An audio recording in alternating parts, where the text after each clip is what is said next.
جی السلام علیکم کالر.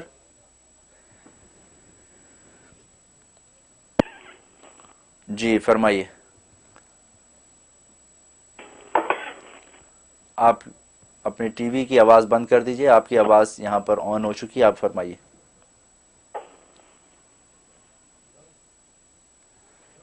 اچھا میرا خیال ہے کہ یہ ہم یوٹیوب کے کچھ سوال لے لیتے ہیں. حضرت یہ خاتون نے خواب میں دیکھا ہے کہ بلی کو مار رہی ہیں، تو بلی کو خواب میں مارنا یہ کیسا ہے؟ درود شریف کی بھی یہ کثرت کرتی ہیں. ماشاء اللہ خواب میں بلی کو مارنا بہت اچھا ہے، کیونکہ بلی جو ہے وہ چور ہوتا ہے، گویا کہ چور ہے جو چوری کرنے کی کوشش کر رہا ہوگا، آپ کو کوئی مالی نقصان پہنچانے کی کوشش کر رہا ہوگا، آپ نے اس کو مارا، اس کا مطلب اس طرح کے نقصان سے آپ محفوظ ہو گئی ہیں. لہٰذا حسب توفیق صدقہ دے دیں اور شکرانے کے لیے 2 رکعت نماز شکرانہ ادا کر لیں. انشاءاللہ آپ کو اللہ ہر طرح کی جو ہے وہ چوروں سے، ہر طرح کے مالی نقصان سے محفوظ رکھیں گے. بہت شکریہ حضرت. یہ دوسرے یہ ہیں شہباز، یہ فرماتے ہیں کہ میری لیفٹ سائڈ کے جبڑے میں ہڈی اپنی جگہ سے مس بیلنس ہو گئی ہے، اس کے لیے کچھ بتا دیں. جبڑے کی ہڈی کے لیے اس کے لیے نوٹ کر لیں یا قویو یا قادرو. جبڑے کی لیفٹ سائڈ کو یوں پکڑ کے آپ نے یا قویو یا قادرو 21 دفعہ پڑھنا ہے. پڑھنے کے بعد ہاتھ پہ دم کر کے وہ ہاتھ جو ہے وہ جبڑے کی متاثر جگہ پہ پھیر لینا ہے. یہ دن میں جب بھی موقع مل جائے 3-4 دفعہ جب بھی موقع مل جائے کر لیا کریں، اور یہ 41 ڈیز کرتے رہیں. انشاءاللہ ہڈی اپنی جگہ پہ فکس ہو جائے گی اور اس پہ قوت آ جائے گی. اگلا سوال بہت ہی انٹرسٹنگ ہے. یہ سوال کر رہے ہیں کہ اسم اعظم کی کیا حقیقت ہے، یہ کیا ہے، اس کی کیا فضیلت ہے اور اس کو کیسے حاصل کریں؟ اسم اعظم، اسم کا معنی ہے اسم اعظم معنی سب سے بڑا. تو سب سے بڑا نام کیا ہے؟ سب سے بڑا نام اللہ کا ہے. اس لیے امام اعظم ابو حنیفہ رحمہ اللہ تعالیٰ فرماتے ہیں لفظ اللہ جو ہے یہ اسم اعظم ہے. بھلے اس کے اندر 63 اقوال ہیں، 63 اقوال ہیں کہ کوئی کہتا ہے یہ اسم اعظم ہے، کوئی کہتا ہے یا حیو یا قیوم اسم اعظم ہے، کوئی کہتا ہے لا الہ الا انت سبحانک انی کنت من الظالمین اسم اعظم ہے.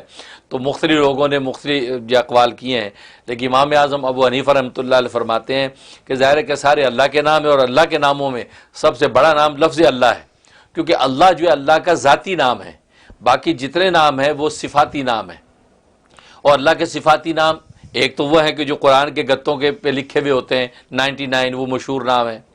علامہ سیوطی رحمہ اللہ تعالیٰ فرماتے ہیں ایک روایت کے مطابق 5000 جو ہے اللہ کے صفاتی نام ہیں، اور ایک روایت میں فرماتے ہیں کہ 35,000 صفاتی نام ہے اللہ تبارک و تعالیٰ کے. تو ان میں سب سے اعظم جو ہے وہ کون سا ہے؟ تو اسم اعظم. تو امام اعظم ابو حنیفہ فرماتے ہیں وہ لفظ اللہ، کہ اللہ کا ذاتی جو نام ہے وہ اللہ ہے، لہٰذا اس کے اندر ہی ساری قوتیں اور خزانے موجود ہیں. لفظ اللہ کے ساتھ جس کو مناسبت ہو گئی، اور لفظ اللہ کو جس نے اپنے قلب و جان کے اندر جو ہے وہ جاگوزی کر لیا، تو بس وہ پھر جو مانگے گا اللہ اس کو قبول کر لیں گے. کیونکہ اسم اعظم کی حقیقت یہی ہے کہ اسم اعظم کے ساتھ جب کوئی دعا کی جاتی ہے تو اللہ تبارک و تعالیٰ وہ دعا موڑتا نہیں ہے، وہ یقیناً اس کو قبول کر لیتا ہے. اور اسم اعظم کی طاقت سے انسان کچھ بھی کر سکتا ہے. اس لیے اللہ تبارک و تعالیٰ دنیا میں جو واضح طور پہ بعض اولیاء کاملین کو اسم اعظم دے رکھا تھا، اور انہی کو دے رکھا تھا کہ جن کے برداشت کا حوصلہ بھی تھا. یہ نہیں کہ اسم اعظم کی طاقت سے ہر ایک کو فنا کرتے پھریں. تو یہ جو ہے نا وہ کہتے گنجے کو پھر اللہ ناخن دیتا نہیں نا، اپنے ٹنڈ چھین لے گا. تو وہی والی بات ہے، اللہ پھر اسم اعظم ہر ایک کو دیتا بھی نہیں ہے. تو جس کو دیتا ہے اس کے ظرف کا عالم یہ ہوتا ہے کہ کبھی وہ خبر بھی نہیں ہونے دیتا کہ میرے پاس اسم اعظم ہے. اس لیے تو اسم اعظم جو ہے وہ لفظ اللہ ہے. لہذا اللہ کے ساتھ مناسبت پیدا کریں، اور اللہ کے ساتھ مناسبت یہ کہ اس کا ذکر کریں کثرت سے، اللہ کا ذکر. اس لیے ایک اللہ والے فرماتے ہیں کہ زبان کی نوک کو سامنے کے دانتوں کی جڑ کے ساتھ ٹکرائیں تو لفظ اللہ نکلتا ہے. لہذا منہ بند ہو یا کھلا ہو، آپ یہ زبان کو ٹکرائیں تو اللہ اللہ اللہ اللہ اللہ اللہ نکلتا ہے. بس فرمایا اس کی عادت ڈالیں کثرت سے، یہاں تک کہ اتنی عادت بن جائے کہ آپ چاہے نہ چاہے تو زبان اس سے ٹکراتی رہے. تو نتیجہ یہ ہوگا کہ آپ کی جان اور رگو پے میں لفظ اللہ سرایت کر جائے گا.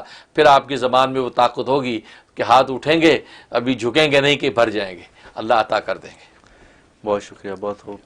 حضرت یہ ایک اور ایک سسٹر ہیں جو کہہ رہی ہیں کہ آپ نے شادی کے لیے سورہ ممتحنہ کا وظیفہ بتایا تھا، مکمل کر چکی ہیں، نام اپنا ڈسکلوز نہیں کر سکتی، اور ابھی تک شادی بھی نہیں ہوئی، تو کچھ اور پڑھنے کا بتا دیں. تو اس کے لیے دوسرا وظیفہ نوٹ کر لیں شادی کے لیے، یا لطیفو. عشاء کے بعد یا لطیفو 1111 مرتبہ پڑھنا ہے، اول آخر 11 مرتبہ درود شریف.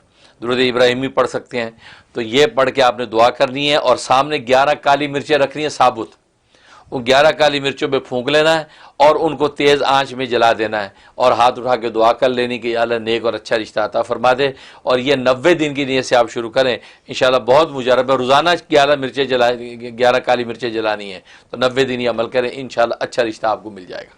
بہت شکریہ. آپ کچھ کالس کی طرف چلتے ہیں، دیکھتے ہیں کہ کون کالر اس وقت ہمارے ساتھ ہیں. جی السلام علیکم. جی وعلیکم السلام ورحمۃ اللہ وبرکاتہ، اور آپ کو اور مفتی صاحب کو بھی بہت بہت السلام علیکم. میں ایسٹرن سے بات کر رہی ہوں، مفتی صاحب کی مرید. مجھے ایک خواب سنانا ہے اور مفتی صاحب ابھی جو ایک وظیفہ بتا رہے تھے سورت کا، تو اس کی اجازت چاہیے. اچھا، خواب میں نے یہ دیکھا ہے کہ ہمارے ایک جاننے والے ہیں، وہ کوئی کافی سالوں سے میری ان کی دوستی تھی. جب مجھے معلوم ہوا کہ وہ علم وغیرہ کرتے ہیں تو میں ان سے دور ہو گئی، کیونکہ میں کافی نقصان میں اٹھا رہی تھی ان سے. تو میں نے خواب دیکھا کہ وہ ہمیں اور میرا بیٹا کہیں باہر گئے ہوئے، اور جب ہم واپس آئے ہیں تو وہ ہمارے گھر میں ہیں، اب وہ اپنے سر کو کاٹ کے جگہ جگہ لگا رہے ہیں. اب بہت بھیانک منظر ہے ہمارے گھر کا، اندھیرا چھایا ہوا ہے اور خون ہی خون ہو رہا ہے، اور ان کی گردن سے بھی خون لٹک رہا ہے. وہ زندہ ہیں اور لیکن وہ اپنی گردن کاٹ کاٹ کے کونوں کونوں پہ لگا رہے ہیں، اور ان کا جسم پورا ایک تخت پہ ہمارے گھر میں کمرے میں جیسے پڑا ہوا ہے. اور وہ مجھ سے کہہ رہے ہیں تم کچھ بھی کر لو، میں پیچھا نہیں چھوڑوں گا، میں کہیں جانے والوں میں سے نہیں ہوں. اور میں ڈر رہی ہوں. اور میرے ایک جاننے والوں میں ایک مصری بچہ ہے، وہ میرا پوتا بنا ہوا ہے. میں نے دیکھا کہ وہ بھی ہے، اور میں اپنے بیٹے سے کہہ رہی ہوں کہ میں اسے حفاظت کے لیے چھوڑ کے گئی تھی، یہ کیا کر رہا تھا. اور اتنے میں وہ بچہ اٹھ کے ہمارے گھر سے نکل کے چلا گیا، اوپر اس کا گھر ہے وہاں پر. اور میں نے کہا شاید وہ ڈر کے چلا گیا، میں اسے دیکھ کر آتی ہوں، اور ایک کام کرو پولیس کو بلاؤ. اب ہمیں پولیس بلانی ہی پڑے گی ان کے لیے، یہ ہمارا پیچھا نہیں چھوڑ رہے ہیں. اور بہت بھیانک منظر ہے، میں بہت پریشان ہوں. تو میں ٹھیک ہے، بہت اچھا. ابھی حضرت سے پوچھتے ہیں انشاءاللہ. عجیب.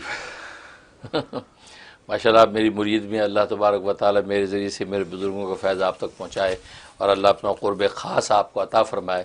اس کا مطلب یہ کہ وہ جو شخص ہے کہ جو بھی وہ بے دین قسم کا عامل ہے جو آپ کو ستا رہا تھا، پریشانی کا باعث تھا، اللہ نے ان کو ہلاک کیا ہے. اس کی جو بھی سازشیں ہیں انشاءاللہ ساری کی ساری فنا ہو گئی ہیں. اب اس کے بعد سوائے تڑپنے اور جلنے کے کوئی راستہ نہیں ہے. صرف جو وہ گدر بھپکیاں وہ گویا کہ آپ کو دکھا رہا ہے، لیکن اب انشاءاللہ آپ کو کوئی نقصان نہیں پہنچا سکے گا. لہٰذا اس کا اس طرح کٹا ہوا ہونا اور اس کے ٹکڑے ٹکڑے سر کے ہونا، یہ سب علامتیں اس بات کی کہ اس کی سازشیں ساری فنا ہو گئی ہیں، اور اللہ تبارک و تعالی اس کا جو شیطانی دماغ تھا اس کو پارا پارا کر دیا ہے. لہٰذا آپ جو بھی معمولات کر رہی ہیں، جو دعائیں پڑھ رہی ہیں، وہ پابندی سے کرتی رہیں. ان سب کی طاقت سے اللہ نے اس کی ساری سازشیں فنا کی ہیں، آپ کی حفاظت کی ہے، اور انشاءاللہ ہمیشہ آپ کی حفاظت رہے گی. بہت شکریہ. جی دیکھتے ہیں کہ نیکسٹ کون سے کالر ہمارے ساتھ موجود ہیں. جی السلام علیکم. جی السلام علیکم. السلام. جی فرمائیے. حضرت جی سے بات کر سکتی ہوں؟ جی سن رہے ہیں حضرت، فرمائیے. میں بنگلہ دیش سے بات کر رہی ہوں. اچھا ٹھیک ہے، پوچھیے. بنگلہ دیش سے سبا بات کر رہی ہوں. جی پوچھیے اپنا سوال. سب سے پہلے تو حضرت جی کی تعریف کرنی ہے. ماشاء اللہ. ماشاءاللہ. جی حضرت جی، آپ کی باتیں تو جیسے میرے لیے پتھر کی لکیر ہے. آپ کو جب سے دیکھے میں کسی کو بھی نہیں دیکھی. آپ کی باتیں بہت اچھی لگتی. آپ کی میری محبت اور عقیدت اللہ جانتا ہے. مجھے یہ پوچھنا تھا، جو جیسے پیر اور مرشد اور مرید کا کیا رشتہ کیسا ہوتا ہے؟ جیسے کہ آپ کی بزرگ جو ہے وہ لوگ کیا ہمارے حساب سے ہمارے پیر زیادہ لگے، اور ان لوگوں کے لیے کیا میں عیسیٰ علیہ ثواب کر سکتی ہوں؟ اور دوسری بات مجھے یہ جاننا تھی، جو آپ نے مجھے سورہ فاتحہ کا عمل بتایا تھا، میری شادی کا مسئلہ ہے. حضرت جی آپ یقین کریں ایوری تھنگ جو آپ کی پتہ نہیں بات کیا ہی نہیں بن رہی ہے، وہ میں کنٹینیو کر رہی ہوں. ابھی 21 ڈیز نہیں ہوئی ہے، تو پھر عمل تو میں کچھ بھی کر لوں، بٹ آپ کی دعا میں جو بات ہے وہ تو اور کوئی چیز نہیں ہے. پلیز مجھے دعا کریں. ٹھیک ہے انشاءاللہ. بہت اچھا. ماشاءاللہ، یہ تو بہت ہی خوشی ہوئی. ماشاءاللہ ہمیں وطن عزیز پاکستان سے کال آتی بہت مسرت ہوتی ہے. بنگلہ دیش سے کال آئی ہے تو وہ بہت ہی مسرت. ویسے واٹس ایپ پہ تو بنگلہ دیش سے بہت ہمارے چاہنے والے رابطے میں رہتے ہیں، ایک کال بنگلہ دیش سے مل جانا، آپ کا بات کرنا، اظہار محبت اللہ تبارک و تعالیٰ قبول فرمائے. بہت مجھے بھی مسرت ہوئی یہ آپ حضرات کی محبت عقیدت اللہ قبول فرمائے. اور باقی یہ ہے کہ آپ کا میرے بیانات کو باتوں کو پسند کرنا یہ آپ حضرات کی خوبصورتی ہے, محبت ہے. اور میں بھی دعا کرتا ہوں کہ اللہ تبارک و تعالیٰ اچھے انداز سے دین کا پیغام آپ تک پہنچائے اور پوری امت مسلمہ کی خدمت کا مجھے خوب موقع ملے جس سے رسول اللہ صلی اللہ علیہ وسلم کی آنکھیں ٹھنڈی ہو جائے. اور باقی آپ نے جو سوال کیا پیر و مرشد کا رشتہ, ظاہر پیر و مرشد کا رشتہ تو بہت ہی قوی رشتہ ہے چونکہ روحانی تربیت کا رشتہ ہے. جسمانی رشتہ ماں باپ کے ساتھ انسان کا جیسے جسمانی رشتہ ہوتا ہے اس کے کتنے تقاضے اور آداب ہوتے ہیں, یہ تو روحانی رشتہ ہے. اور روح جو ہے وہ جسم پر مقدم ہوتی ہے. روح کا پاکیزہ ہونا اور اس کا تزکیہ ہونا اس کا ذریعہ پیر و مرشد بنتا ہے. لہذا مرید کی عقیدت جو ہے وہ ایسی ہوتی ہے, پیر کے ساتھ وہاں قیل قال نہیں ہوتی. پیر و مرشد جو کہہ دیتا بس اس کو کرنا ہوتا ہے, اس کے اندر کوئی قیل قال نہیں, کوئی حجت ہیل نہیں ہوتی. تو یہی وہ رشتہ ہوتا ہے کہ جس سے پھر انسان اپنے پیر و مرشد کو سب سے زیادہ نافع سمجھے. اسی حضرت حکیم الامت مجدد ملت مولانا شاہ ولی تھانوی رحمہ اللہ تعالیٰ فرماتے ہیں کہ مرید کو چاہیے کہ اپنے پیر و مرشد کو دنیا میں سب سے زیادہ اپنے لیے نافع سمجھے. بھلے ان سے بڑے بزرگ بھی دنیا میں ہوں, چھوٹے بزرگ بھی ہوں, لیکن وہ جو پیر و مرشد جسے رشتہ قائم ہو گیا ہے, سمجھے مجھے جو نفع ملنا ہے روحانی نفع, وہ نفع اسی پیر و مرشد سے ملنا ہے, اب کسی اور سے ملنا, کیونکہ میرا کنیکشن ان کے ساتھ قائم ہو چکا ہے. بھائی یہ تصور سمجھے کہ سب سے زیادہ باکمال سب سے زیادہ نافع اگر کوئی ہے تو میرا پیر و مرشد ہے. جب مرید یہ تصور باندھے گا اپنے شیخ کے بارے میں تو حضرت تھانوی فرماتے ہیں تو فیوز و برکات جو ہے غیر شعوری طور پر مرید کی طرف متوجہ ہوں گے, پہنچیں گے اس کو, اور اللہ کی خصوصی رحمت اس کے اوپر رہے گی. اس سے انشاءاللہ آپ کو نفع ہوگا, برکتیں ملیں گی. اور باقی جو دوسرا سوال ہے اس میں کہ عمل کو بھی آپ جاری رکھیں, کوئی بات نہیں, وہ اگر 21 ڈیز پورے ہو جائیں پھر 21 ڈیز اور کر لیں, 21 ڈیز آپ کر لیں انشاءاللہ. اس کے بعد یہ دیکھیں کیا رزلٹ ثمرات ظاہر ہوتے ہیں. اول تو ضرور آپ کا کام ہو جائے گا, اگر نہیں ہوا تو پھر مجھے بتائیے, پھر میں اس کے بعد مزید گائیڈ کروں گا, اس کے مطابق مزید وظائف کا آپ جاری رکھ سکتی ہیں. ٹھیک ہے, بہت اچھا. انشاءاللہ دیکھتے ہیں کہ نیکسٹ کون سے کالر ہمارے ساتھ موجود ہیں. جی السلام علیکم حضرت. میں کیلیفورنیا سے بات کر رہی ہوں. I'm gonna ask two precise questions. پہلا سوال یہ ہے کہ آپ نے امی کو دیا تھا بھائی کی شادی کے لیے سورہ الانفال آیت نمبر 63 and 64 for 21 days. وہ انہوں نے پڑھ لیے بٹ اس سے کچھ مطلب فرق نہیں پڑا. پہلا تو یہ. اور سیکنڈ سوال میرے لیے, مجھے جاب میں سکسیس اور پروموشن کے لیے حضرت پلیز کچھ پڑھنے کے لیے دے دے, اور بہت شکریہ, دعا میں یاد رکھے. ٹھیک ہے, بہت اچھا. جی ماشاءاللہ. پہلے سوال کے نوٹ کر لیں کہ اگر وہ کوئی فرق نہیں پڑا سورہ انفال کی آیت سے, اب جو ہے وہ دوسرا عمل نوٹ کر لیں. سورہ والضحیٰ, سورہ والضحیٰ جو ہے وہ 7 دفعہ پڑھنی ہے, 7 ٹائم پڑھنی ہے. کسی میٹھی چیز پہ دم کریں, اور اول آخر جو ہے 11 مرتبہ دروشی پڑھنا ہے, درود ابراہیمی. یہ پڑھ کے جو ہے میٹھی چیز پہ دم کریں یا پانی وانی پہ دم کر کے جو بھائی کو دیں. اگر وہ کھلانا پلانا ممکن نہیں ہے تو پھر جب پانی پہ دم کر کے پانی وہ پودوں میں ڈال دیں, یا چینی پہ دم کر کے وہ چینی جو ہے وہ چونٹیوں وغیرہ کے اندر ایسے کیاری میں ڈال دیں. تو یہ ڈالنے کے بعد دعا کر لیا کریں. تو یہ بھائی کے لیے یہ عمل شروع کر لیں, اور یہ 41 ڈیز پابندی سے کرنا ہے. انشاءاللہ اللہ کی رحمت سے اللہ اس کے دل نگاہ کو پاک کرے گا اور نیکی تقوی کی طرف متوجہ ہو جائے گا. اور باقی جو دوسرا آپ کے جواب کا مسئلہ, اس کے لیے نوٹ کر لیں. عشاء کے بعد یہ اللہ کے 4 نام ہیں, عشاء کے بعد 101 دفعہ پڑھنے ہیں. یا علیمو, یا حلیمو, یا علیو, یا عظیمو. یہ 4 نام اللہ کے 101 دفعہ عشاء کے بعد اول آخر 11 مرتبہ درود شریف. یہ پڑھ کے آپ نے اپنی جاب کی پروموشن کی دعا کرنی ہے, اور یہ 90 دن کی نیت سے آپ نے شروع کرنا ہے. کام انشاءاللہ سے پہلے ہو جائے گا, لیکن 90 ڈیز آپ پورے کریں. میں بھی دل سے دعا کرتا ہوں. بہت شکریہ. نیکسٹ کالر کی طرف چلتے ہیں. جی السلام علیکم. ہلو السلام علیکم. السلام. جی میں منیری بات کر رہا ہوں ہندوستان سے. جی اور خیریت سے؟ جی الحمدللہ. حضرت جی مجھے تھا, میں نے خواب میں جو ہے دیکھا کہ کوئی ایک بیمار ہے, تو میں اسے جو ہے نا سورہ اخلاص 3 مرتبہ پڑھ کے دم کر رہا ہوں. اور دوسرا خواب مجھے یہ پوچھنا تھا کہ میں نے دوسرے خواب میں دیکھا کہ میں مسجد کے اندر بیٹھا ہوں, تو ایک شخص ہے وہ جو ہے تلاوت کر رہے ہیں قرآن شریف کی.